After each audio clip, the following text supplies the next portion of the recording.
24 জুলাই 2026 সারা বাংলাদেশের মতো আজকেও টাঙ্গাইল শহরে অত্যন্ত ব্যাপকভাবে আনন্দ ঘন উৎসবমুখর পরিবেশে আজকে সারা টাঙ্গাইলেই রথযাত্রা অনুষ্ঠিত হচ্ছে। আপনারা দেখতে পাচ্ছেন অগণিত লোক, অসংখ্য হিন্দু সম্প্রদায়ের লোকজন, নারী পুরুষ সহ বিভিন্ন বয়সী লোকজন এখানে আপনারা দেখতে পাচ্ছেন যে উপস্থিত হয়েছেন, অংশগ্রহণ করছেন।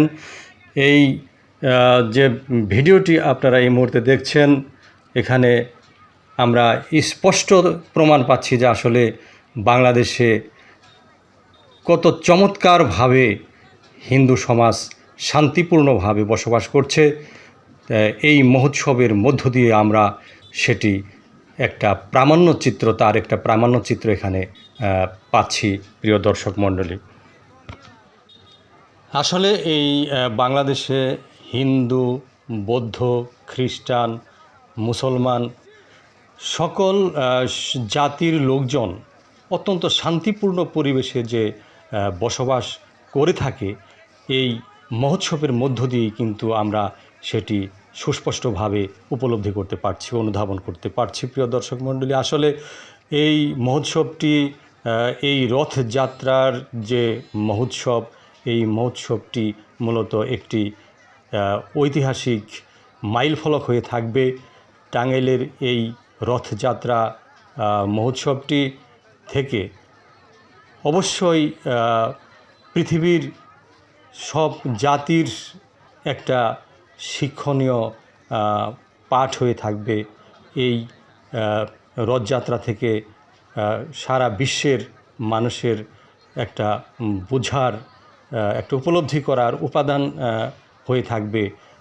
এই রথযাত্রা থেকে তারা বিশ্ববাসী, বিশ্ববিবেক সুস্পষ্টভাবে তারা অনুধাবন করবে যে আসলে বাংলাদেশে অত্যন্ত শান্তিপূর্ণ পরিবেশে, শান্তিপূর্ণভাবেই সকল সম্প্রদায়ের লোকজন হাতে হাত রেখে কাজ করে যাচ্ছে, বসবাস করে যাচ্ছে।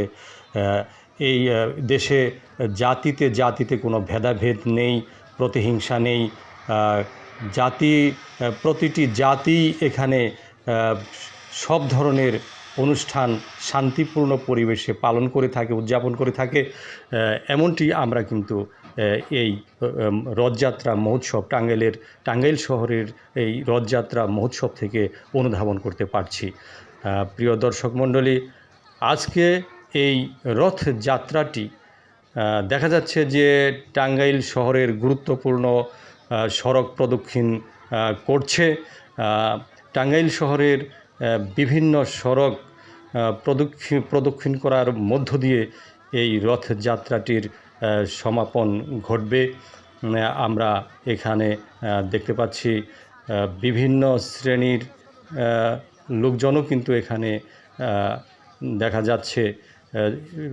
হিন্দু যেমনটি এখানে সর্বাধিক অংশগ্রহণ করছে, অন্যান্য জাতির লোকজনও কিন্তু এখানে অংশগ্রহণ না করলেও তারা কিন্তু এই উপভোগ করার জন্য আশেপাশে এখানে দণ্ডায়মান রয়েছে। অসংখ্য লোকজন কিন্তু এই রথযাত্রাকে, বিভিন্ন জাতির লোকজনও কিন্তু এই রথযাত্রাকে উপভোগ করার চেষ্টা করছেন। প্রিয় দর্শক মণ্ডলী, এবং এই রথযাত্রাটি যাতে শান্তিপূর্ণ পরিবেশে অনুষ্ঠিত হয়, সেই স্বার্থে কিন্তু আমরা লক্ষ্য করতে পেরেছি যে রথযাত্রাটির একেবারে পেছনের দিকে প্রশাসনের লোকজন রয়েছে, পুলিশের উপস্থিতি লক্ষ্য করা যাচ্ছে।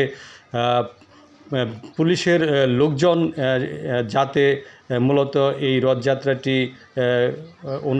অনুষ্ঠিত হতে কোনো বাধাগ্রস্ত না হয়, রথযাত্রাটি যাতে অত্যন্ত শান্তিপূর্ণ পরিবেশে অনুষ্ঠিত হয়, সেই স্বার্থে মূলত প্রশাসনের লোক পূর্ণাঙ্গভাবে সহযোগিতা করে যাচ্ছে। আমরা এমনটি দেখতে পেরেছি। প্রিয় দর্শক মণ্ডলী,